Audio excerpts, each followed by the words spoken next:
Kesempatan kali ini kami akan presentasikan laporan kajian mengenai struktur data dari kami, yakni mengenai materi stack dan key.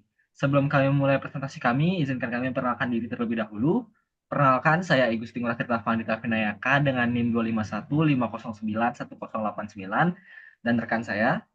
Perkenalkan, nama saya Kak Restu Yoga Dharma Putra dengan nomor NIM 25150911130. Baik, langsung saja kita masuk ke materi yang pertama, yakni stack. Nah, stack sendiri ialah wadah linier dengan operasi pada puncak atau top yang mengikuti prinsip LIFO, yakni last in first out. Nah, jika dianalogikan itu seperti tumpukan piring, di mana piring terakhir yang diletakkan itu akan diambil pertama. Lalu yang kedua itu operasi pokok stack yang memiliki kompleksitas. Yang pertama itu ada push, itu untuk menambah elemen ke puncak. Yang kedua itu ada pop, menghapus atau mengeluarkan elemen puncak. Ada pick, melihat elemen puncak tanpa menghapusnya. Lalu ada is empty untuk mengecek kekosongan pada stack. Lalu ada is full untuk mengecek kapasitasnya. Dan yang terakhir ada size, yakni jumlah elemen dari stacknya. Yang ketiga ini kondisi khusus dari stack, di mana overflow itu bisa terjadi saat melakukan push ke stack yang penyimpanannya sudah penuh. Sedangkan underflow itu bisa terjadi jika melakukan pop dari stack yang masih kosong. Nah, kedua kondisi ini itu perlu ditangani dalam implementasi untuk mencegah adanya error. Lanjut, ini representasi dan penerapan stack, di mana untuk representasi itu di mana array itu memiliki ukuran yang tetap, lalu aksesnya cepat namun tidak fleksibel. Nah, sedangkan link list itu memiliki kapasitas dinamis serta lentur, tetapi hanya terbatas oleh memori yang tersedia.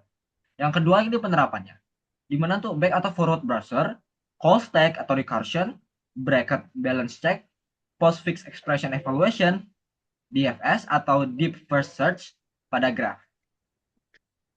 Nah, dalam studi kasus ini kami mengambil undo atau redo untuk penyunting stack, di mana fitur undo atau redo memungkinkan pengguna membatalkan serta memulihkan perubahan teks secara kronologis.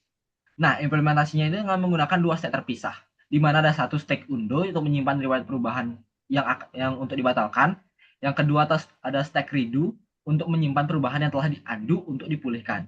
Nah, di mana mekanisme operasinya itu di mana simpan teks lama ke stack undo terlebih dahulu, lalu kosongkan stack redo. Nah, saat melakukan undo, teks saat ini akan dipindah ke stack redo dan mengambil dari stack undo. Nah, saat melakukan redo teks saat ini ke stack undo dan mengambil dari stack redo. Nah, ini implementasi stack yang kami gunakan dalam Python. Lalu, ini merupakan hasil running dari program stacknya. Di mana dari demonstrasi yang kami gunakan, ini membuktikan bahwa mekanisme stack itu telah bekerja dengan benar pada setiap operasi undo, memindahkan aksi ke tumpukan redo, dan operasi ketik baru mengosongkan tumpukan redo sehingga redo tidak tersedia kembali. Nah, untuk materi selanjutnya akan dijelaskan oleh rekan saya. Nah, di sini saya akan menjelaskan mengenai materi Q. Yang pertama itu penjelasan mengenai konsep dan operasi pokok dari Q. Q adalah struktur data yang bekerja dengan prinsip FIFO atau first in, first out. Elemen yang pertama masuk adalah elemen pertama yang keluar. Analoginya seperti ini. Antrian kasir di minimarket. Orang yang datang terlebih dahulu akan dilayani terlebih dahulu, dan orang yang baru masuk akan dilayani di belakang. Operasi pokok Q dengan memiliki kompleksitas big O1. NQ ada berfungsi untuk menambahkan elemen dari belakang. DQ berfungsi untuk menghapus dan mengeluarkan elemen paling depan. Front berguna untuk melihat elemen depan. Is empty berguna untuk mengecek kekosongan pada Q. Is full untuk mengecek kapasitas. Dan size untuk meng-return jumlah dari Q. Kondisi khusus pada Q juga sama dengan stack, yakni pertama itu ada overflow bisa terjadi saat NQ pada Q yang penyimpanannya sudah penuh, dan underflow yang bisa terjadi saat DQ pada Q yang kosong. Kedua kondisi ini harus ditangani dalam implementasinya agar tidak menyebabkan error. Bisa dilanjutkan.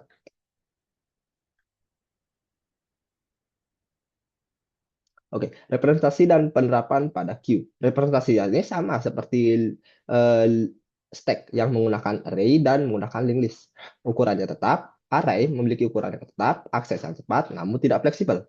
Linked list kapasitas dinamis dan lentur, tapi hanya terbatas oleh memori yang tersedia. Penerapan queue dalam sistem komputer, yakni pada CPU scheduling atau sistem dioperasi, antrian pada printer, BFS atau breadth search pada graf, dan buffer streaming dan sistem antrian atau ticketing. Saya lanjutkan. Oke, kami mengambil studi kasus dengan Q ini menggunakan simulasi layanan nasabah bank. Bank memiliki satu teller yang melayani nasabah secara FIFO atau first in first out. Simulasi menghitung waktu tunggu setiap nasabah berdasarkan urutan kedatangan, durasi, dan layanan masing-masing. Data nasabah mencakup waktu kedatangan, estimasi, durasi layanan, eh, mekanisme yang digunakan, nasabah masuk ke dalam antrean saat tiba. Teller melayani dari depan antrean, lalu nasabah berikutnya menunggu hingga layanan selesai. Nah, ini merupakan implementasi Q dengan studi kasus teller bank dalam Python. Bisa dilanjutkan. Nah, hasil running dari program, mohon maaf itu ada kesalahan, ya ini harusnya program Q. Dari hasil analisis simulasinya ini, total waktu yang tunggu seluruh nasabah yakni 21 detik, rata-rata waktu tunggu per nasabah itu sekitar 4,4 detik, semua nasabah dilayani sesuai urutan kedatangan, efisiensi Q terbukti dalam manajemen antrean. Output menvalidasi implementasi Q Python berjalan sesuai ekspektasi teoritis. Nah, perbandingan dan kesimpulannya. Stack itu menggunakan prinsip LIFO, yakni last in first out. Operasinya itu ada push, pop, dan pick. Analoginya seperti tumpukan piring. Dan queue atau prinsip metode menggunakan first in first out. Operasinya ada NQ dan DQ. Analoginya seperti tiket antrian. Dan sekian dari presentasi kelompok kami. Saya ucapkan terima kasih. Dan sekian.